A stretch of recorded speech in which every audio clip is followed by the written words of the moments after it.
ਉਹਨਾਂ ਦੇ ਕੋਲੇ एक किताब होती सी। किताब एक छोटा होता सी आसा, आसा हाथ किताब कच्छ पूजा बाग मसला धारी। चलो उधरों बक्के गए सी, वो भाई गुरदास जी ने बक्के का प्रबंध दिता, पर सानू आह गल दा पता जरूर लगदा भी एक कोले उन्हां दे सोटा होंदा सी, एक उन्हां दे कोले किताब होती सी, एक लोटा होंदा सी। आ भाई गुरु नानक देव जी महाराज जी के कोले समग्री होती सी।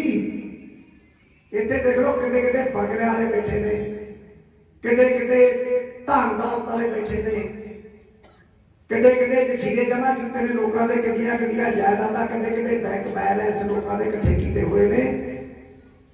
ते गुरु साहब के कोले देखो किन्नी क दौलत सी। आ जिहड़ी मैं दस के आने बस आ समग्री कोले सी। पर दुनिया तक दुनिया मत्थे टेकती है। की कीता? जिथे भी गए उन्हां महापुरखों की बाणी गुरु साहब ने उथों इकट्ठी करके वो लिख के कोल रख ली। पता सी गुरु साहब को भाई दुनिया का भला गुरु ग्रंथ साहब जी महाराज के नाल लगना होगा। ये पहले ही तैयारी करनी शुरू करती बई ये अनमोल खजाना सारा सामभिया जाए ते इहदे आने वाला जो संसार आ वो लड़ लगे इसे ही आने संसार का भला। तो गुरु नानक देव जी महाराज को किवें पता सी ये गल का? क्योंकि आप वाहिगुरू है, आप नारायण कला धार जग में परवरियो, निरंकाराकार जोत जग मंडल करियो। मैं तो यही बेनती करदा भाई महापुरुष वंडे थोड़ा होंगे नहीं, तो जो सारे इकट्ठे बैठे ने असीं अड्डो अड्डी क्यों आ? गुरु ग्रंथ साहब जी महाराज जी ने अगे ईड़ी नूं सियारी उत्ते अज टक्का एक भी नहीं लिखिया। महाराज ने बड़ा ध्यान रखिया महाराज ने भी इन्हां दा की है, इन्हां नूं पुरानी बीमारी आ दुबारे फेर ना किते बड़ियां पा लैण। एक अखर भी नहीं लिखिया ईड़ी नूं सियारी उत्ते अज कक्का ये भी लिखिया, कल्ला हिंदसा लिखिया। हिंदसा एक दा मतलब है भाई सब नूं एक कर दूं। एक बारी आओ तुसीं गुरु साहब के चरणों के विच कोई फर्क नहीं रहना, सारे वाहिगुरू की जोत के दर्शन कराते हैं, सारे एक कर देते हैं। जेड़ा आ गया गुरु ग्रंथ साहब के चरणों च वो गुरु साहब की गोद च आ जाता है, वह किसी नाल कोई फर्क नहीं रहता। अजे भी जे इस एके दा आपां तकड़े होके प्रचार पूरे वर्ल्ड च पहुंचा दीए तां पूरा वर्ल्ड हो सकता है। आ बार्डर खुद सकते हैं। जेड़ा पैसा मुड़ के एक दूजे को डरते बरूद के उत्ते, एटमां के उत्ते, असलियां के उत्ते बर्बाद कर रहे हैं, वो सारा पैसा आ गुरु के लंगरां लई ते बच्चों के भविख लई ते संसार की शांति लई खर्चा जा सकता है। अजे भी बड़ा फर्क आ, एक गुरु हो जाना चाहिए। गुरु नानक देव जी महाराज रविदास जी महाराज की बाणी लाया है संग संभाल के, लाया है संग संभाल के। ये लड़ाई बड़ी तरीके नाल चली है, ऐ नहीं चली भी रविदास जी महाराज काशी आ गए ते इन्ने नाल ही प्रोग्राम समाप्त हो गया। सारे गुरु इकट्ठे होकर लगे ये सारा पवित्र खजाना अमृत साडे लिए इकट्ठा करना। गुरु नानक देव जी महाराज जी को ये बाणी गुरु अंगद देव जी को आई, उदों पोथियां सन, पोथियां दे विच सी।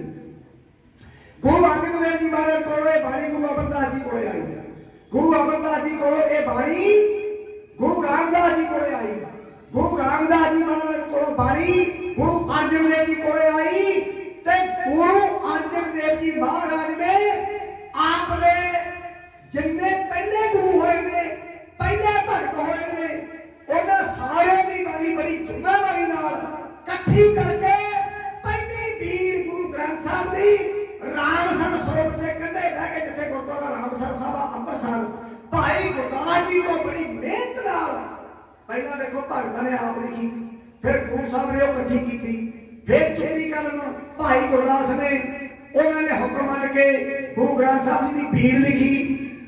ते सिर्फ उदों मगरों नौवें पातशाह की बाणी बाद दमदमा साहब जाके गुरु साहब ने 57 श्लोक के नाल शब्द वो बाद लिखे थे, गुरु गोबिंद सिंह जी बाद होए ने, पर गुरु अर्जन देव जी ने मैं मैं संगत को बेनती करनी चाहना, गुरु अर्जन देव जी ने रविदास भगत जी के 40 शब्द गुरु ग्रंथ साहब च दर्ज करके सानू इत्थे मत्था टेकण दे काबिल बनाता। भाई भुल नहीं सकते असीं, किते बैठिया करो इकट्ठे हो के, किते खजाना देखिया करो किन्ने मीर असीं, कित्थों आउंदा इह खजाना साडे कोले। पर उन्होंने टक्कर तली ते सीस धर के लई, क्योंकि जुर्म नाल टक्कर तली ते सिर धर के लड़ी पैंदी है। कित्थे किड्डा पुराना ढांचा उहनूं बगाड़ना, कित्थे पुराने शास्त्रां दे लोकां दे दिमाग च पाए होए भुलेखे उन्हां नूं चैलेंज करना। ਇਹ ਕਿਸੇ ਅਰਦਾਸ ਮਹਾਰਾਜ ਵਰਗੇ ਸੂਰਮੇ ਨੂੰ ਦਾ ਕੰਮ ਸੀ, ਇਹ ਕਿਸੇ ਹੋਰ ਦੇ ਵੱਸ ਦੀ ਗੱਲ ਨਹੀਂ। ਕਾਸ਼ੀ ਦੇ ਜਿਹੜੇ ਪੰਡਤ ਸੀ ਤੇ ਜਦੋਂ ਰਾਜ ਜੀ ਨੇ ਨਾਰਾ ਲਾਤਾ, ਰਵਿਦਾਸ ਜੀ ਕਹਿੰਦੇ ਸਭ ਕੁਝ ਬਰਾਬਰ ਹੋ ਗਿਆ, ਜੇ ਤੁਸੀਂ ਪੂਜਾ ਕਰਦੇ ਹੋ ਅਸੀਂ ਵੀ ਪੂਜਾ ਕਰਾਂਗੇ, ਜੇ ਤੁਸੀਂ ਸਮਾਜਿਕ ਤੌਰ ਤੇ ਕਿਰਤ ਇਕੱਠੀ ਕਰਕੇ ਖਾਂਦੇ ਹੋ ਤਾਂ ਅਸੀਂ ਆਪਣਾ ਹਿੱਸਾ ਲਵਾਂਗੇ ਵਿੱਚੋਂ। ਇਹ ਨਹੀਂ ਹੈਗਾ ਕਿ ਕਿਸੇ ਦੀ ਔਪ 'ਚ ਤੁਸੀਂ ਇਕੱਲੇ ਖਾਓਗੇ, ਕਾਲੀ ਮੰਗਦੀ ਹੋਊਗੀ। ਜੇ ਤੁਸੀਂ ਕਹਿੰਦੇ ਹੋ ਬਈ ਰਾਜਨੀਤਿਕ ਤੌਰ ਤੇ ਅਸੀਂ ਸੱਤਾ ਦੇ ਪਰਮਾਤਮਾ ਵੱਲੋਂ ਹੱਕਦਾਰ ਹਾਂ, ਤਾਂ ਸਾਡੇ ਵਿੱਚੋਂ ਵੀ ਉੱਠਣਗੇ ਬਾਬਾ ਦੇ ਨਾਲ ਜਿਹੜੇ ਦੋ ਹਿੱਸੇ ਬਣਾਉਣਗੇ। ਕੀ ਹੋਇਆ? ਕਾਸ਼ੀ ਦੇ ਪੰਡਤਾਂ ਨੇ ਕਾਸ਼ੀ ਦੇ ਰਾਜੇ ਕੋਲੇ ਇੱਕ ਸ਼ਿਕਾਇਤ ਕੀਤੀ। ਆ ਕਵਿਤਾ ਸਰਵਣ ਕਰਿਓ, ਸ਼ਿਕਾਇਤ ਕੀ ਕਰਦੇ ਨੇ?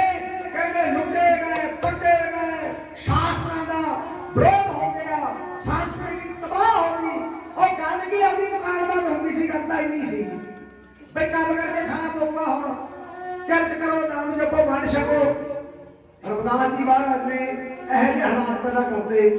ਉਹ ਪੰਡਤ ਜਿਨ੍ਹਾਂ ਦਾ ਉਹ ਡੰਡਾ ਡੋਰਾ ਚੁੱਕਿਆ ਗਿਆ ਤੇ ਜਿਨ੍ਹਾਂ ਦੇ ਪੁਰਾਣੇ ਪੂਜਾ ਦੇ ਬਣਾਏ ਹੋਏ ਪਖੰਡ ਉਹ ਫੇਲ ਹੋ ਗਏ। ਉਹ ਰਾਜੇ ਕੋਲੇ ਜਾ ਕੇ ਸ਼ਿਕਾਇਤ ਕਰਦੇ ਨੇ, ਕਹਿੰਦੇ ਜੀ ਆ ਵੱਡੇ ਵਡੇਰੇ ਦਾ ਕੀ ਬਣੂਗਾ ਜਿਨ੍ਹਾਂ ਨੇ ਮਰਿਆਦਾ ਬਣਾਈਆਂ ਨੇ? ਰਵਿਦਾਸ ਜੀ ਨੇ ਮਰਿਆਦਾ ਤੋੜ ਕਿਉਂ ਸਕਦੀਆਂ?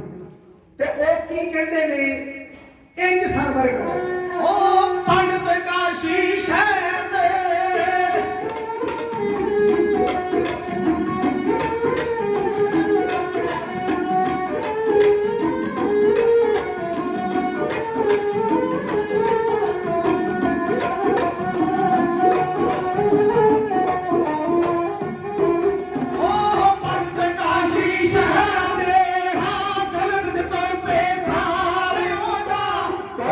Okay.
ਇਤਿਹਾਸ ਦੇ ਨਾਲ ਇੱਕ ਗੱਲ ਦੇ ਪ੍ਰਚਾਰਕ ਬਣਨਾ ਚਾਹੀਦਾ ਹੈ, ਸਿਧਾਂਤ ਦੇ। ਕਿਉਂਕਿ ਚਾਹੇ ਮਹਾਂਪੁਰਖ ਵੱਖ-ਵੱਖ ਤਰੀਕਿਆਂ ਨਾਲ ਲੋਕਾਂ ਨੂੰ ਸਮਝਾਉਂਦੇ ਨੇ, ਪਰ ਸਿਧਾਂਤ ਇੱਕੋ ਹੀ ਹੁੰਦਾ, ਪ੍ਰਿੰਸੀਪਲ ਆਫ ਗੋਡ। ਜਿਹੜਾ ਵਾਹਿਗੁਰੂ ਦਾ ਸਿਧਾਂਤ ਆ, ਵਾਹਿਗੁਰੂ ਦੀ ਮਰਿਆਦਾ, ਵਾਹਿਗੁਰੂ ਦੀ ਪਰੰਪਰਾ, ਵਾਹਿਗੁਰੂ ਦੇ ਨਿਯਮ ਨੇ, ਉਹ ਇੱਕੋ ਹੀ ਨੇ। ਉਹਨਾਂ ਵਿੱਚ ਕਦੇ ਕੋਈ ਤਬਦੀਲੀ ਨਹੀਂ ਆ ਸਕਦੀ। ਹਾਂ, ਸਮਝਾਉਣ ਵਾਲੇ ਆਪੋ ਦੇ ਤਰੀਕਿਆਂ ਨਾਲ ਸਾਨੂੰ ਸਮਝਾਉਂਦੇ ਨੇ ਕਿ ਕਿਵੇਂ ਤੁਸੀਂ ਵਾਹਿਗੁਰੂ ਦੀ ਮਰਿਆਦਾ ਦੇ ਵਿੱਚ ਰਹਿਣਾ। ਆਪਾਂ ਨੂੰ ਇਉਂ ਲੱਗਦਾ ਕਈ ਵਾਰੀ ਵੀ ਪਤਾ ਨਹੀਂ ਜਿਹੜੇ ਸਾਡੇ ਮਹਾਂਪੁਰਖ ਨੇ ਇਹ ਪਤਾ ਨਹੀਂ ਮੂਰਤੀਆਂ ਦੀ ਪੂਜਾ ਕਰਦੇ ਹੋਣਗੇ। ਇਹ ਹਾਲਾਤ ਹੁੰਦੇ ਨੇ, ਉਹ ਮੂਰਤੀ ਪੂਜਕ ਨਹੀਂ ਸਨ, ਉਹ ਵੀ ਬਿਲਕੁਲ ਵਾਹਿਗੁਰੂ ਦੇ ਪੁਜਾਰੀ ਸਨ। ਪਰ ਉਹਨਾਂ ਨੇ ਦੋ ਗੱਲਾਂ ਕਰਕੇ ਇਹ ਸਾਰਾ ਇਤਿਹਾਸ ਦੁਨੀਆ ਦੇ ਸਾਹਮਣੇ ਲਿਆਂਦਾ। ਬਈ ਕਈ ਵਾਰੀ ਜਿਵੇਂ ਹੀਰੇ ਨੂੰ ਹੀਰਾ ਬਣਦਾ ਹੈ, ਜਿਹੜੇ ਲੋਕ ਕਹਿੰਦੇ ਨੇ ਕਿ ਸਾਡੇ ਕੋਲੇ ਅਧਿਕਾਰ ਹੈ, ਰੱਬੀ ਅਧਿਕਾਰ ਹੈ ਕਿ ਅਸੀਂ ਵੀ ਸਿਰਫ ਪੂਜਾ ਕਰ ਸਕਦੇ ਹਾਂ ਠਾਕਰਾਂ ਦੀ, ਤਾਂ ਰਵਿਦਾਸ ਜੀ ਨੇ ਬਰਾਬਰ ਠਾਕਰ ਰੱਖੜੇ ਵੀ ਅਸੀਂ ਵੀ ਕਰਾਂਗੇ, ਰੋਕ ਕੇ ਵਿਖਾਓ। ਮੈਂ ਸੰਗਤ ਨੂੰ ਫੇਰ ਬੇਨਤੀ ਕਰਦਾ, ਉਹਦਾ ਮਤਲਬ ਇਹ ਨਹੀਂ ਹੋ ਗਿਆ ਜਿਹੜੇ ਰਵਿਦਾਸ ਜੀ ਮਹਾਰਾਜ ਠਾਕਰਾਂ ਦੀ ਪੂਜਾ ਕਰਦੇ ਸਨ। ਇਹ ਗੱਲ ਨਾਲ ਨਾਲ ਸਮਝਾਈ ਵੀ ਆਪਾਂ ਨੂੰ ਗੁਰੂ ਸਾਹਿਬ ਨੇ, ਭਗਤਾਂ ਨੇ, ਮਹਾਂਪੁਰਖਾਂ ਨੇ। ਕਿਉਂਕਿ ਦੇਖਣ ਨੂੰ ਐ ਨਹੀਂ ਲੱਗਦਾ ਵੀ ਧੰਨਾ ਪਤਾ ਨਹੀਂ ਪੱਥਰ ਦੀ ਪੂਜਾ ਕਰਦਾ ਹੋਊਗਾ, ਕਿਉਂਕਿ ਧੰਨਾ ਪੱਥਰ ਦੇ ਮੂਹਰੇ ਬੈਠਾ ਬੇਨਤੀ ਕਰਦਾ ਸੀਗਾ ਵੀ ਜਿੰਨਾ ਚਿਰ ਤੁਸੀਂ ਆਪ ਪ੍ਰਗਟ ਹੋ ਕੇ ਆਪ ਭੋਜਨ ਨਹੀਂ ਛਕਦੇ, ਉਹਨਾਂ ਚਿਰ ਮੈਂ ਭੁੱਖਾ ਰਹੂੰਗਾ, ਮੈਂ ਆਪ ਵੀ ਕੁਝ ਨਹੀਂ ਖਾਣਾ।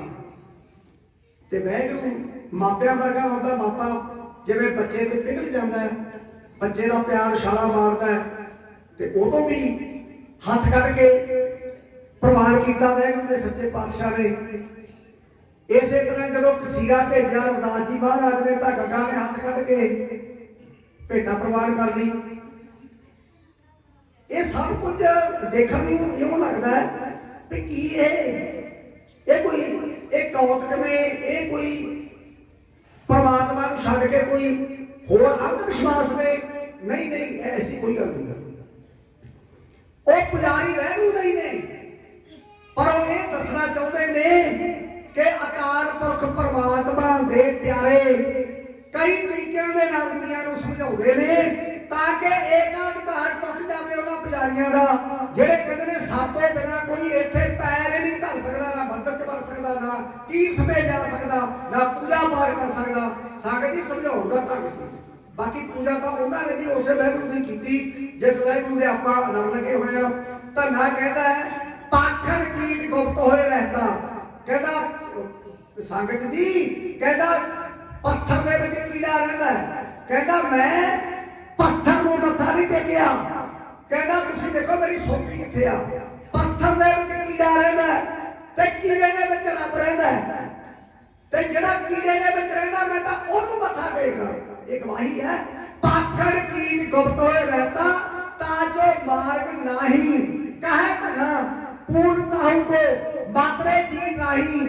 ਉਹ ਭਾਈ ਡਰਿਆ ਨਾ ਕਰ, ਵਾਹਿਗੁਰੂ ਸਾਰੇ ਹੀ ਵਿਆਪਕ ਹੈ। ਹੁਣ ਆਪਾਂ ਗੁਰਦੁਆਰਾ ਸਾਹਿਬ ਦੇ ਬਾਹਰ ਵੀ ਜਾਂਦੇ ਹਾਂ, ਕਈ ਵਾਰੀ ਗੱਡੀ ਬੜੀ ਸਪੀਡ ਨਾਲ ਜਾਂਦੀ ਹੈ, ਆਪਾਂ ਇਹ ਕਰ ਦਿੰਦੇ ਆ ਇੱਕਦਮ।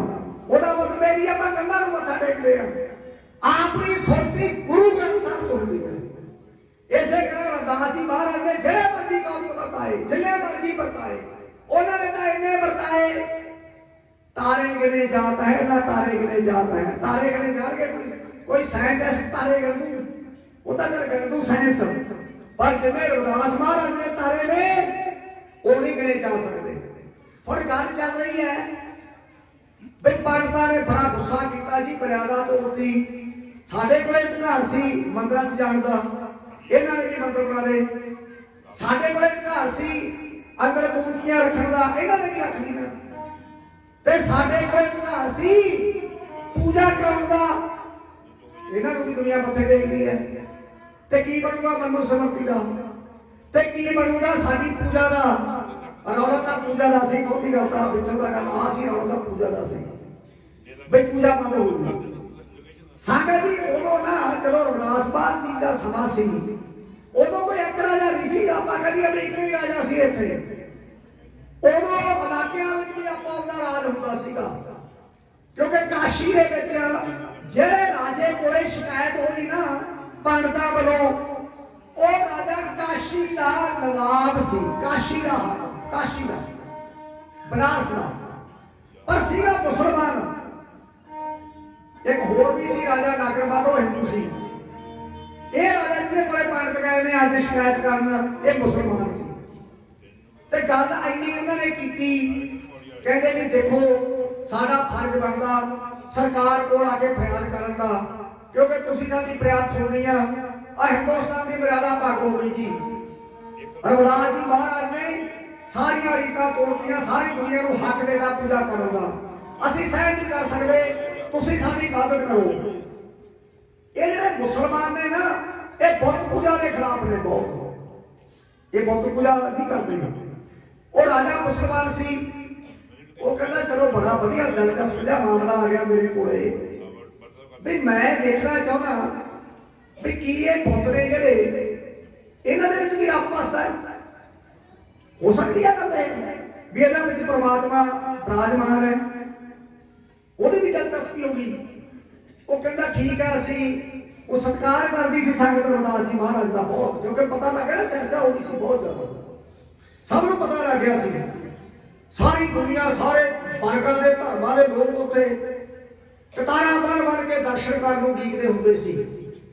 ਸੰਗਤ ਦਾ 24 ਘੰਟੇ ਤੰਤਾ ਵੱਜਿਆ ਰਹਿੰਦਾ ਸੀ, ਚਰਨਾਂ ਤੇ ਮੱਥਾ ਟੇਕਣ ਲਈ ਕੀਰਤਨ ਹੁੰਦਾ ਰਹਿੰਦਾ ਸੀਗਾ 24 ਘੰਟੇ। ਇਸ ਕਰਕੇ ਬੜੀ ਮਹਿਮਾ ਸੀ, ਪਤਾ ਸੀ ਉਹਨੂੰ ਰਾਜੇ ਨੂੰ ਬਈ ਇਹ ਔਖੇ ਹੁੰਦੇ ਹੋਣਗੇ, ਬਈ ਸਾਡੀ ਪੂਜਾ ਬੰਦ ਹੋ ਗਈ, ਕਿਉਂਕਿ ਭਗਤ ਜੀ ਦਾ ਇਨਕਲਾਬ ਲਿਆ ਰਹੇ ਨੇ ਬਹੁਤ ਵੱਡਾ, ਤਾਂ ਸੰਗਤ ਨੂੰ ਹੀ ਮੰਨਦੇ ਰਹੇ ਨੇ, ਸਾਰਾ ਸੰਗਤ ਨੂੰ ਹੀ ਸਤਿਕਾਰ ਦੇ ਰਹੇ ਨੇ। ਆ ਪੁਜਾਰੀਆਂ ਦਾ ਵਿਰੋਧ ਕਰ ਰਹੇ ਨੇ ਤਾਂ ਆਏ ਹੋਣਗੇ। ਰਵਿਦਾਸ ਜੀ ਮਹਾਰਾਜ ਨੂੰ ਬੜੇ ਸਤਿਕਾਰ ਨਾਲ ਬਣਾਇਆ ਗਿਆ, ਸੰਗਤ ਜੀ ਬੜੇ ਸਤਿਕਾਰ ਨਾਲ ਬਣਾਇਆ ਗਿਆ। ਵੈਸੇ ਇਹ ਜਿਹੜਾ ਸ਼ਬਦ ਹੈ ਨਾ, ਇਹੀ ਬੜਾ ਪਿਆਰਾ ਸ਼ਬਦ ਹੈ, ਰਵ ਰਵੀ ਸੂਰਜ, ਦਾਸ ਨਿਮਰਤਾ। ਕਈ ਵਾਰੀ ਸ਼ਬਦਾਂ ਚੋਂ ਵੀ ਜਿਵੇਂ ਆਪਾਂ ਪਹਿਲਾਂ ਉਹ ਬਾਹ ਸ਼ਬਦ ਗੁਰੂ ਸ਼ਬਦ ਉਹਦੇ ਬਾਰੇ 2 ਮਿੰਟ ਵਿਚਾਰ ਕੀਤੇ ਸੀ, ਹੁਣ ਇਹ ਵੀ ਤੁਸੀਂ ਦੇਖੋ ਬਈ ਕਿੰਨਾ ਵੱਡਾ ਰੱਬ ਤੇ ਨਾਂ ਰਵਿਦਾਸ, ਸੂਰਜ ਵਰਗਾ ਤੇਜ ਤੇ ਦਾਸਾਂ ਵਰਗੀ ਨਿਮਰਤਾ, ਸੂਰਜ ਵਰਗਾ ਤੇਜ ਤੇ ਦਾਸਾਂ ਵਰਗੀ ਨਿਮਰਤਾ। ਆਹ ਵਡਿਆਈ ਹੁੰਦੀ ਆ ਮਹਾਂਪੁਰਖਾਂ 'ਚ, ਰੱਬ ਦੇ ਪਿਆਰਿਆਂ 'ਚ, ਉਹਨਾਂ 'ਚ ਨਿਮਰਤਾ ਬਹੁਤ ਹੁੰਦੀ ਹੈ। ਉਹ ਇਹੀ ਕਹਿੰਦੇ ਨੇ ਮੈਂ ਕੁਝ ਨਹੀਂ ਕੀਤਾ, ਜੋ ਕੁਝ ਕੀਤਾ ਵਾਹਿਗੁਰੂ ਨੇ ਕੀਤਾ। ਉਹ ਕਹਿੰਦੇ ਰਵਿਦਾਸ ਜੀ ਤੁਹਾਡਾ ਸਤਿਕਾਰ ਕਰਦੇ ਆ ਅਸੀਂ ਗੁਰੂ ਜੀ, ਪਰ ਇੱਕ ਮਾਮਲਾ ਆ ਗਿਆ, ਆ ਜਿਹੜੇ ਲਾਇਸੈਂਸਧਾਰੀ ਨੇ, ਜਿਹੜੇ ਠੇਕੇਦਾਰ ਨੇ, ਇਹ ਔਖੇ ਹੋ ਗਏ ਬਹੁਤ। ਇਹ ਕਹਿੰਦੇ ਨੇ ਵੀ ਇਹ ਕਿਉਂ ਮੰਦਰ ਬਣਾ ਕੇ ਪੂਜਾ ਕਰਦਾ, ਪੂਜਾ ਕਰਾਉਣਾ ਤਾਂ ਸਾਡਾ ਹੱਕ ਹੈ, ਸਾਡੀ ਪੂਜਾ ਨਹੀਂ ਲੋਕ ਕਰਦੇ। ਹੁਣ ਲੋਕ ਸਿੱਧੇ ਰਵਿਦਾਸ ਭਾਗ ਜੀ ਦੇ ਦਰਸ਼ਨ ਕਰਨ ਜਾਂਦੇ ਨੇ, ਸਾਨੂੰ ਇਨਸਾਫ ਦਿਵਾਓ। ਰਵਿਦਾਸ ਜੀ ਕਹਿੰਦੇ ਕਰੋ ਜੋ ਤੁਸੀਂ ਫੈਸਲਾ ਕਰਨਾ, ਕੋਈ ਗੱਲ ਨਹੀਂ, ਇਹਨਾਂ ਦਾ ਭਲੇਖਾ ਕੱਢੋ। ਉਹ ਕਹਿੰਦੇ ਜੀ ਅਸੀਂ ਉਹ ਕਰਦੇ ਆ ਬਈ ਅਸੀਂ ਇਹਨਾਂ ਨੂੰ ਵੀ ਬੁਲਾ ਲੈਂਦੇ ਆ ਤੇ ਤੁਸੀਂ ਵੀ ਚਲੋ ਇੱਥੇ ਦਰਸ਼ਨ ਦਿੱਤੇ ਨੇ, ਕਿਰਪਾ ਕੀਤੀ ਹੈ, ਸਤਿਕਾਰ ਕਰਦੇ ਸਨ। ਆਪਾਂ ਇਹਨਾਂ ਦੇ ਠਾਕਰਾਂ ਨੂੰ ਵੀ ਔਰ ਗੰਗਾ ਦੇ ਪਰਲੇ ਪਾਸੇ ਧਰ ਦਿੰਦੇ ਆ, ਤੇ ਤੁਸੀਂ ਵੀ ਕਿਰਪਾ ਕਰਿਓ ਮਹਾਰਾਜ, ਜਿਹੜੇ ਤੁਹਾਡੇ ਠਾਕਰ ਰੱਖੇ ਨੇ, ਮੂਰਤੀਆਂ ਰੱਖੀਆਂ ਹੋਈਆਂ ਨੇ, ਤੁਸੀਂ ਉਹਨਾਂ ਨੂੰ ਵੀ ਜੀ ਗੰਗਾ ਦੇ ਪਾਰ ਧਰ ਦਿਓ ਤੇ ਫੈਸਲਾ ਕਰੂ ਵਾਹਿਗੁਰੂ। ਕਿਉਂਕਿ ਗੱਲ ਤਾਂ ਹੈ ਨਾ, ਇੱਕ ਤਾਂ ਕਹਿੰਦਾ ਮੇਰੀ ਪੂਜਾ ਕਰੋ, ਇੱਕ ਕਹਿੰਦਾ ਵਾਹਿਗੁਰੂ ਦੀ ਪੂਜਾ ਹੋਣੀ ਚਾਹੀਦੀ ਆ, ਹੋਰ ਕੋਈ ਪੂਜਾ ਦਾ ਹੱਕਦਾਰ ਨਹੀਂ। ਇਸ ਕਰਕੇ ਫੈਸਲਾ ਉਹਦੇ ਤੇ ਛੱਡਾਂਗੇ ਵਾਹਿਗੁਰੂ ਤੇ।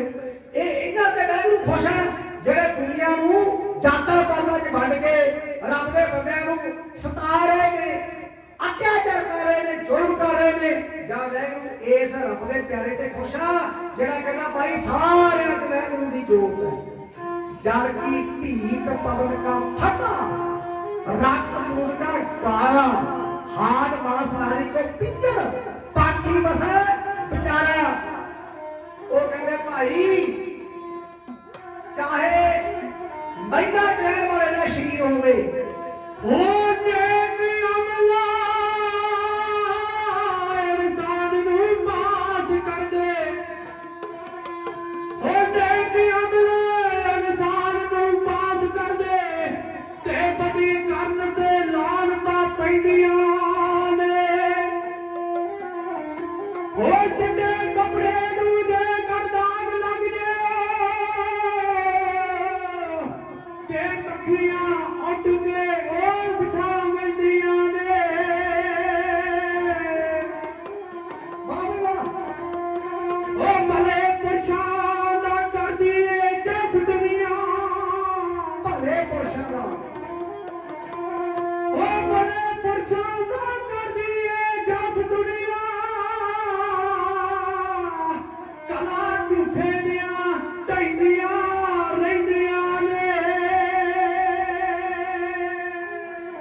ਪੰਜਾਂ ਤੱਤਾਂ ਦੇ ਪੁਤਲੇ ਨੇ, ਕਿਸੇ ਦੇ ਵੱਧ ਘੱਟ ਤੱਤ ਨਹੀਂ, ਕਿਸੇ ਦੇ ਵਿੱਚ ਨਹੀਂ।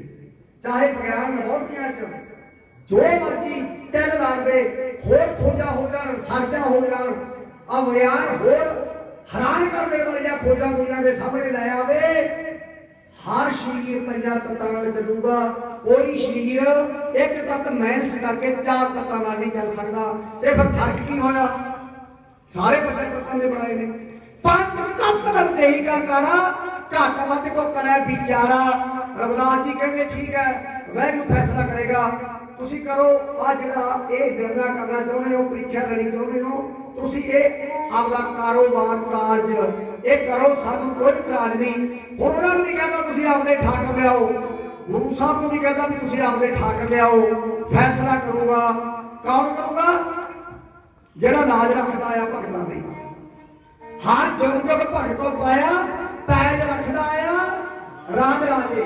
ਹਰ ਨਾਚ ਤੋਂ ਸਹਾਰ ਮਾਰਿਆ, ਪਹਿਨਾਦ ਤਰਾਇਆ। ਇੰਨਾ ਇਕੱਠ ਹੋ ਗਿਆ, ਸਾਰਾ ਕਾਸ਼ੀ ਸ਼ਹਿਰ ਉਮੜ ਗਿਆ, ਸਾਰੀ ਦੁਨੀਆ ਇਕੱਠੀ ਹੋ ਗਈ ਤੇ ਇੰਨਾ ਮੇਲਾ ਲੱਗ ਗਿਆ ਦੁਨੀਆ ਦਾ। ਕਹਿੰਦੇ ਅੱਜ ਪਤਾ ਲੱਗੂਗਾ ਕਬੀਰ ਕਸੌਟੀ ਰਾਮ ਕੀ, ਝੂਠਾ ਟਿਕੈ ਨਾ ਕੋਏ। ਰਾਮ ਕਸੌਟੀ ਸੋ ਸਹਿ ਜੋ ਮਰ ਜੀਵਾ ਹੋਏ। ਤੇ ਕਿਹੜੇ ਨੇ ਜਿਹੜੇ ਖੰਡੇ ਦੀ ਧਾਰ ਤੇ ਨੱਚਦੇ ਨੇ?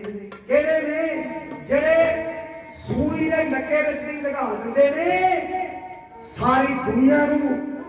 ਪਰ ਬੈਠਕਾ ਨਹੀਂ ਬਰਦਾਸ਼ਤ ਕਰਦੇ ਕਿਸੇ ਦੇ ਨਾਲ। ਪੰਜ ਘਬਰਾਹਟ ਵਿੱਚ ਨੇ, ਉਹ ਕਹਿੰਦੇ ਨੇ ਵੀ ਆਪਾਂ ਨੂੰ ਰਾਜੇ ਨੇ ਹੁਣ ਇਹ ਫੈਸਲਾ ਸੁਣਾਉਣਾ ਕਿ ਆਪਦੇ ਠਾਕਰ ਤਰਾ ਕੇ ਦਿਖਾਓ ਗੰਗਾ ਦੇ ਉੱਤੇ। ਉਹ ਕਿਵੇਂ ਘਬਰਾਹਟ ਵਿੱਚ ਨੇ? ਪੰਡਤਾਂ ਦੀ ਘਬਰਾਹਟ ਦਾ ਵਰਣਨ ਢਾਡੀ ਜੱਥਾ ਇਹ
ਗਿਣਤੀ ਚ ਪੰਜ ਹੁਸ਼ਿਆਰ ਠਾਕਰ ਰੀਤਾਂ ਨਾਲ ਕਰ ਲੈ ਤਿਆਰ ਠਾਕਰ ਰੀਤਾਂ ਨਾਲ ਕਰ ਲੈ ਤਿਆਰ ਠਾਕਰ ਰਾਜੇ ਕੋਲ ਹੱਥ ਦੇ ਨਾਮ ਪਾਵਾਂਗੇ ਨਾਮ ਪਾਵਾਂਗੇ ਪਾਣੀ ਉੱਤੇ ਕਿਵੇਂ ਠਾਕਰ ਕਰਾਵਾਂਗੇ ਪਾਣੀ ਉੱਤੇ ਕਿਵੇਂ ਠਾਕਰ ਕਰਾਵਾਂਗੇ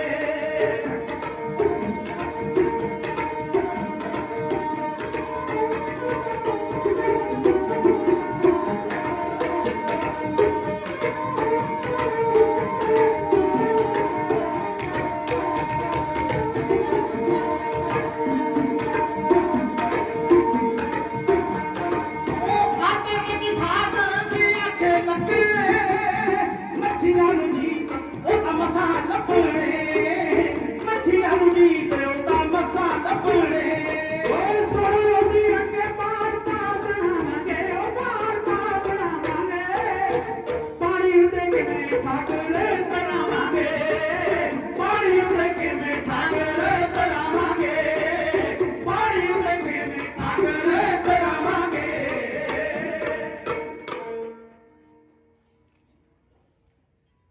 ਜਦੋਂ ਆਪਾਂ ਗੁਰੂ ਘਰ ਆਉਂਦੇ ਆ ਤਾਂ ਆਪਾਂ ਨੂੰ ਜਿੱਥੇ ਜੋੜੇ ਲਾ ਕੇ ਆਉਂਦੇ ਆ ਨਾ ਉੱਥੇ ਹੀ ਆਪਦੀ ਵਿਦਿਆ ਆਪਦੀ ਅਕਲ ਆਪਦੀਆਂ ਤਰਕਾਂ ਆਪਦੀਆਂ ਦਲੀਲਾਂ ਜੋੜਿਆਂ ਦੇ ਨਾਲ ਹੀ ਉਤਾਰ ਕੇ ਅੰਦਰ ਆਉਣਾ ਚਾਹੀਦਾ ਹੈ।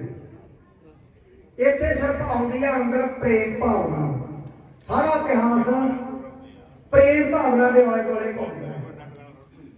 ਇੱਥੇ ਜਿਹਨੇ ਗੁਰੂ ਸਾਹਿਬ ਦੀ ਕਿਰਪਾ ਲਈ ਹੈ ਗੁਰੂ ਸਾਹਿਬ ਦੀ ਅਸੀਸ ਲਈ ਹੈ ਉਹ ਵੱਡਾ ਬਣ ਕੇ ਨਹੀਂ ਨਵਾਣਾ ਬਣ ਕੇ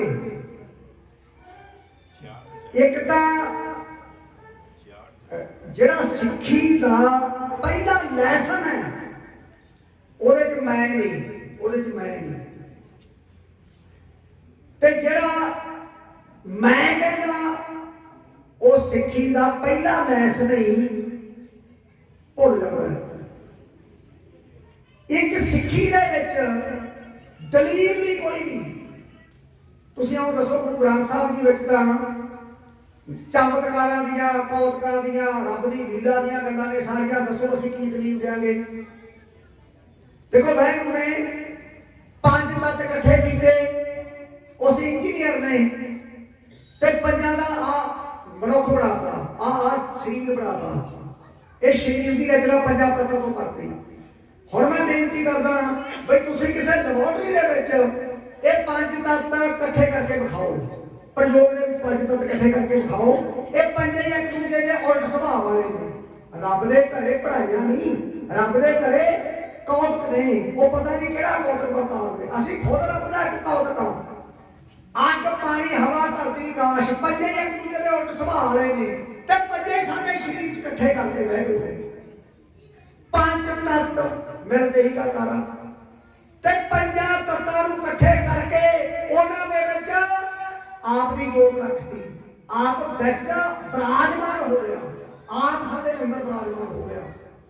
ਹਾਂ ਜੀਓ ਗੁਫਾ ਅੰਦਰ ਰੱਖ ਕੇ ਬਾਜਾ ਪਵਨ ਆਇਆ ਅੰਧੇਰੀ ਗੁਫਾ 'ਚ ਹਵਾ ਦਾ ਬਾਜਾ ਵਜਾਦਾ ਤੇ ਫਿਰ ਆਵਾਜ਼ ਪੈਦਾ ਕਰ ਦਿੱਤੀ ਸਾਡੀ ਆਵਾਜ਼ ਆ ਰਹੀ ਹੈ।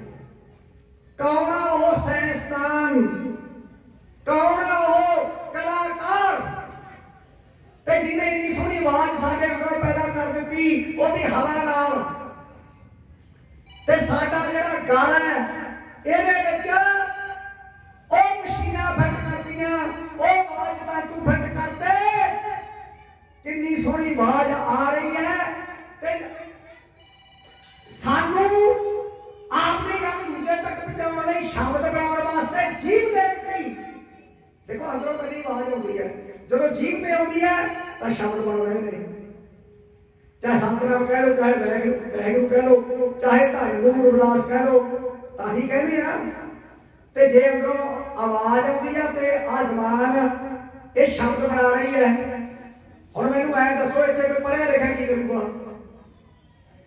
ਉਸ ਇੰਜੀਨੀਅਰ ਨੇ ਸਾਡੇ ਸਾਹ ਚਲਾਤੇ ਜਿੰਨਾ ਚਿਰ ਹੁਕਮ ਉਹਨਾਂ ਚਿਰ ਚੱਲਣਗੇ ਜੱਟਣ ਹੁਕਮ ਹੋ ਗਿਆ, ਬੰਦ ਹੋ ਜਾਣਗੇ, ਇੱਕ ਸਾਹ ਨਹੀਂ ਲੈ ਸਕਾਂਗੇ।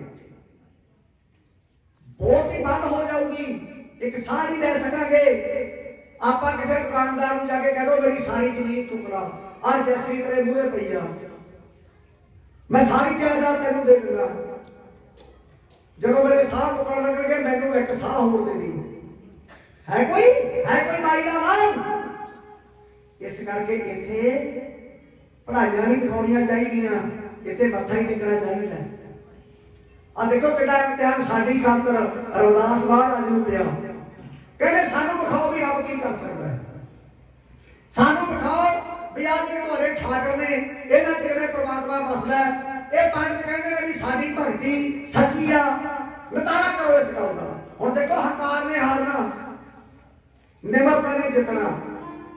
ਇੱਕ ਮੈਂ ਬੇਨਤੀ ਕਰਕੇ ਕਵਿਤਾ ਪੜਾਉਣ ਲੱਗਿਆ, ਬੇਨਤੀ ਧਿਆਨ ਨਾਲ ਸੁਣਿਓ।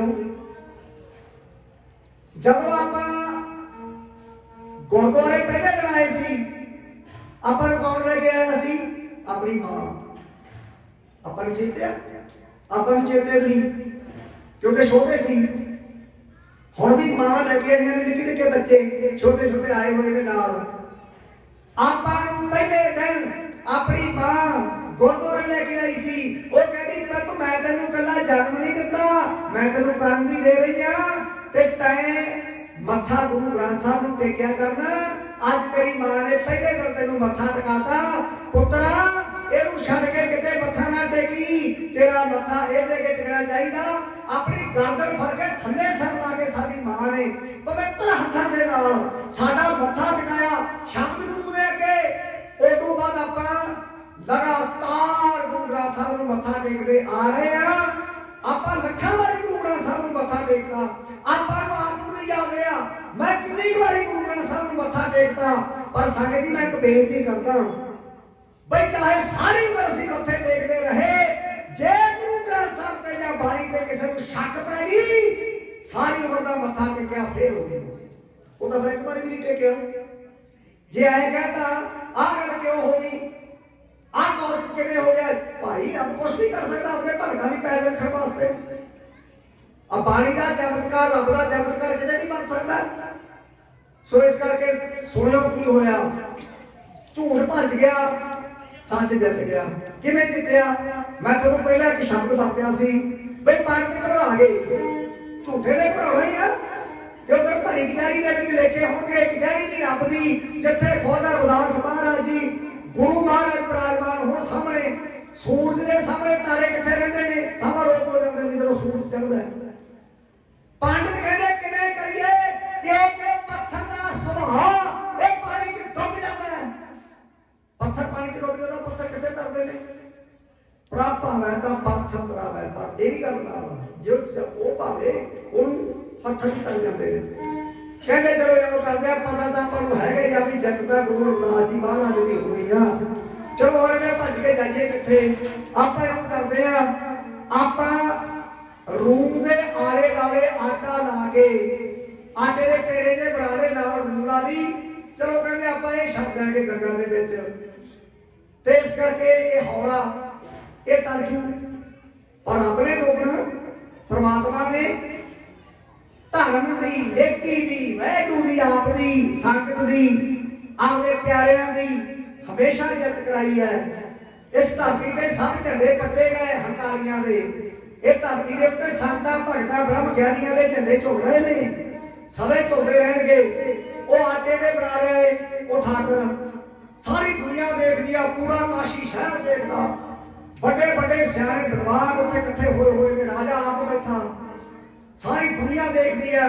ਲੋਕਾਂ ਨੇ ਬੇੜੀਆਂ ਲੈਣੀਆਂ, ਬੇੜੀਆਂ ਛੱਡੀਆਂ, ਜਿਹੜੇ ਗੰਗਾ 'ਚ ਭਜਾਈ ਫਿਰਦੇ ਨੇ ਬਈ ਦੇਖੀਏ ਅੱਜ ਕੀ ਆਊਗਾ, ਕਿਹਦੀ ਜਿੱਤ ਹੁੰਦੀ ਹੈ। ਸੰਗਤ ਜੀ ਉਹੀ ਹੋਇਆ ਜੋ ਆਦ ਸੱਚ, ਜੁਗਾਤ ਸੱਚ, ਹੈ ਵੀ ਸੱਚ, ਨਾਨਕ ਹੋਸੀ ਵੀ ਸੱਚ, ਜੋ ਸਦਾ ਹੀ ਹੁੰਦਾ ਆਇਆ। ਉਹਨਾਂ ਪੰਡਤਾਂ ਨੇ ਉਹ ਜਿਹੜੇ ਆਟੇ ਦੇ ਬਣਾਏ ਹੋਏ ਸੀਗੇ ਠਾਕਰ, ਉਹ ਗੰਗਾ ਦੇ ਪਰਲੇ ਪਾਸੇ, ਪਰਲੇ ਪਾਰ ਰੱਖ ਦਿੱਤੇ ਪਾਣੀ ਦੇ ਉੱਤੇ। ਖੇਡ ਵਰਤਦੀ ਵਾਹਿਗੁਰੂ ਦੀ, ਖੇਡ ਵਰਤਦੀ। ਕੀ ਖੇਡ ਵਰਤੀ? ਮੱਛੀਆਂ ਕਈ ਦਿਨਾਂ ਦੀਆਂ ਭੁੱਖੀਆਂ ਸੀ, ਜਦੋਂ ਆਟਾ ਦਿਸਿਆ ਟੁੱਟ ਕੇ ਪੈ ਗਈਆਂ। ਠਾਕੁਰ ਠੋਕਰ ਪਤਾ ਨਹੀਂ ਕਿੱਧਰ ਚਲੇ ਗਏ, ਸਭ ਖਾ ਗਈਆਂ। ਤੇ ਹੁਣ ਕਹਿੰਦੇ ਕਹਿੰਦੇ ਭਗਤ ਜੀ ਹੁਣ ਤੁਸੀਂ ਕਿਰਪਾ ਕਰੋ। ਉਹ ਚੰਦਨ ਦੀ ਚੌਕੀ ਦੇ ਉੱਤੇ ਬਹੁਤ ਸਤਿਕਾਰ ਨਾਲ ਉਹ ਠਾਕਰ, ਮੈਂ ਇਹ ਵੀ ਬੇਨਤੀ ਕਰਦਾ ਵੀ ਮੂਰਤੀ ਪੂਜਕ ਨਹੀਂ ਸੀਗੇ ਮਹਾਰਾਜ, ਉਹ ਤਾਂ ਵਾਹਿਗੁਰੂ ਦੇ ਪੂਜਕ ਸੀ, ਪਰ ਉਹਨਾਂ ਨੇ ਹੰਕਾਰੀਆਂ ਦੇ ਹੰਕਾਰ ਤੋੜਨ ਵਾਸਤੇ, ਬਰਾਬਰ ਦਾ ਹੱਕ ਦੇਣ ਵਾਸਤੇ, ਸਭ ਨੂੰ ਰੱਬ ਦੇ ਕਰਮ ਲਈ ਆਜ਼ਾਦੀ ਦੇਣ ਵਾਸਤੇ ਤਾਂ ਇਹ ਮੰਦਰ ਬਣਾਏ, ਤਾਂ ਉੱਥੇ ਠਾਕਰਾਂ ਦੀ ਪੂਜਾ ਸ਼ੁਰੂ ਕੀਤੀ ਸੀਗੇ। ਵਾਹਿਗੁਰੂ ਦੇ ਪੁਜਾਰੀ ਕਰਕੇ ਪ੍ਰਮਾਤਮਾ ਨੂੰ ਯਾਦ ਉਹ ਚੰਦਨ ਦੀ ਚੌਕੀ ਦੇ ਉੱਤੇ ਬਿਰਾਜਮਾਨ ਕਰਕੇ, ਜਿਨ੍ਹਾਂ 'ਚ ਵਾਹਿਗੁਰੂ ਵਸਦਾ ਹੈ, ਅਕਾਲ ਪੁਰਖ ਪ੍ਰਮਾਤਮਾ ਆਪ ਵਸਦਾ ਹੈ, ਉਹ ਠਾਕਰ ਉਹ ਚੌਕੀ ਦੇ ਉੱਤੇ ਰੱਖ ਕੇ ਸ਼ੁੱਧ ਕਰਕੇ ਭਗਤ ਜੀ ਦਾ ਸਿਮਰਨ ਨਹੀਂ ਕਰ ਰਹੇ ਨੇ, ਪਰ ਉਹ ਉੱਥੇ ਠਾਕਰ ਰੱਖੇ ਗਏ ਪਾਣੀ ਦੇ ਉੱਤੇ। ਸੰਗਤ ਜੀ ਜਿਹੜਾ ਰਾਜਾ ਸੀਗਾ ਨਾ, ਰਾਜੇ ਦਾ ਜਿਹੜਾ ਅਹੰਕਾਰ ਸੀ, ਉਹ ਚਾਨ ਉੱਚੀ ਉੱਚੀ ਕਹਿਣ ਲੱਗ ਪਿਆ, ਕਹਿੰਦਾ ਬਾਦਸ਼ਾਹ ਜੀ, ਰਾਜਾ ਸਾਹਿਬ, ਬਾਦਸ਼ਾਹ ਸਲਾਮਤ, ਆਹ ਦੇਖੋ ਭਗਤ ਜੀ ਦੀ ਜਿੱਤ ਹੋ ਗਈ, ਪੂਰੇ ਕਾਸ਼ੀ ਸ਼ਹਿਰ ਦੇ ਵਿੱਚ ਤਾਰਾਂ ਖੜਕ ਗਈਆਂ, ਮੰਦਰਾਂ ਦੇ ਟੱਲ ਖੜਕਣ ਲੱਗੇ, ਚਮਤਕਾਰ ਹੋ ਗਿਆ, ਤੇ ਉਹ ਸਾਰੇ ਠਾਕੁਰ ਪਾਣੀ ਦੇ ਉੱਤੇ ਤਰਦੇ, ਸਾਰੀ ਦੁਨੀਆ ਦੀਆਂ ਅੱਖਾਂ ਦੇਖ ਰਹੀਆਂ ਨੇ, ਪਾਣੀ ਦੇ ਉੱਤੇ ਆ ਰਹੇ ਨੇ। ਜਿਸ ਵੇਲੇ ਜਿੱਤ ਹੋਈ, ਜੈ ਜੈਕਾਰਾਂ ਹੋਈਆਂ, ਆਜ ਤੋਂ ਅੰਤ ਤੱਕ ਇੱਥੇ ਸੱਚ ਦੀ ਜਿੱਤ ਹੁੰਦੀ ਆਈ ਹੈ, ਇੱਥੇ ਧਰਮ ਦੀ ਜੈ ਜੈਕਾਰ ਹੁੰਦੀ ਆਈ ਹੈ। ਜਦੋਂ ਭਗਤ ਰਵਿਦਾਸ ਜੀ ਨੇ ਝੂਠ ਦਾ ਭਾਂਡਾ ਭੰਨ ਕੇ, ਝੂਠ ਦਾ ਪੋਲ ਖੋਲ ਕੇ ਸੱਚ ਦੇ ਡਾਕੇ ਵਜਾਏ, ਤੇ ਸਾਨੂੰ ਸਾਰਿਆਂ ਨੂੰ ਆਪਣੀ ਬਾਣੀ ਦੇ ਕੇ ਝੁਕਣ ਵਾਸਤੇ ਸਾਡਾ ਮਸਤਕ ਰੱਬ ਦੇ ਅੱਗੇ ਝੁਕਾ ਦਿੱਤਾ। ਵੱਡੀ ਸ਼ਕਤੀ ਖਾਈ ਉਸ ਮਹਾਨ ਰੱਬੀ ਚਮਤਕਾਰ ਦਾ ਵਰਣਨ, ਉਹ ਗੁਰੂ ਰਾਮਦਾਸ ਜੀ ਮਹਾਰਾਜ ਦੀ ਬਤਾਈ ਹੋਈ ਨੀਂਦਾ, ਉਹ ਉਹਨਾਂ ਦਾ ਕੌਤਕ ਜਿਹੜਾ ਪੂਰੀ ਦੁਨੀਆ ਨੇ ਦੇਖਿਆ, ਹੰਕਾਰੀਆਂ ਦੇ ਹੰਕਾਰ ਤੋੜਦੇ ਤੇ ਧਰਮ ਦੀ ਜੈ ਜੈਕਾਰ ਕਰਾ ਦਿੱਤੀ। ਉਸ ਮਹਾਨ ਰੱਬੀ ਕੌਤਕ ਦਾ ਵਰਣਨ ਅੱਜ ਦੀ ਤੁਹਾਡੀ ਯਥਾ ਹੈ, ਇੰਝ ਕਰਦਾ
ਪੱਥਰੀ ਲਗਾਉਂਦੀ ਤਾਰੀਆਂ ਪਾਣੀ ਉੱਤੇ ਪੱਥਰੀ ਲਗਾਉਂਦੀ ਤਾਰੀਆਂ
ਰਘੁਨਾਥ ਜੀ ਮਹਾਰਾਜ ਨੇ ਇਹ ਜਿਹਾ ਕੁਹਾੜਾ ਚਲਾਇਆ ਹਜ਼ਾਰਾਂ ਸਾਲ ਪੁਰਾਣਾ ਬਰੋਟਾ ਜਾਤ ਪਾਤ ਦਾ ਪਖੰਡ ਦਾ ਜੜਾਂ ਤੋਂ ਪੱਟ ਕੇ ਖਾਰੇ ਸਮੁੰਦਰ ਸਿਰਤਾ ਤੇ ਮੁੜ ਕੇ ਜੰਮ ਨਹੀਂ ਲੱਗਣ ਦਿੱਤੀ ਤੇ ਇੱਥੇ ਨਿਸ਼ਾਨ ਸਾਹਿਬ ਚੜਾਉਂਦੇ ਸਿੱਖੀ ਦੀ ਜਿੱਤ ਦੇ ਬਾਣੀ ਦੀ ਜਿੱਤ ਦੇ ਸੱਚ ਦੀ ਜਿੱਤ ਦੇ ਇੱਕ ਚਿਤੌੜ ਦਾ ਕਿਲਾ ਜਿਹੜਾ ਰਾਜਸਥਾਨ ਉੱਥੇ ਰਾਜਾ ਚੰਦਰਹਾਸ ਰਾਜਾ ਸੀ ਤੇ ਉਹਦੀ ਰਾਣੀ ਸੀ ਰਾਣੀ ਝਾਨਾ ਉਹਦਾ ਨਾਂ ਸੀ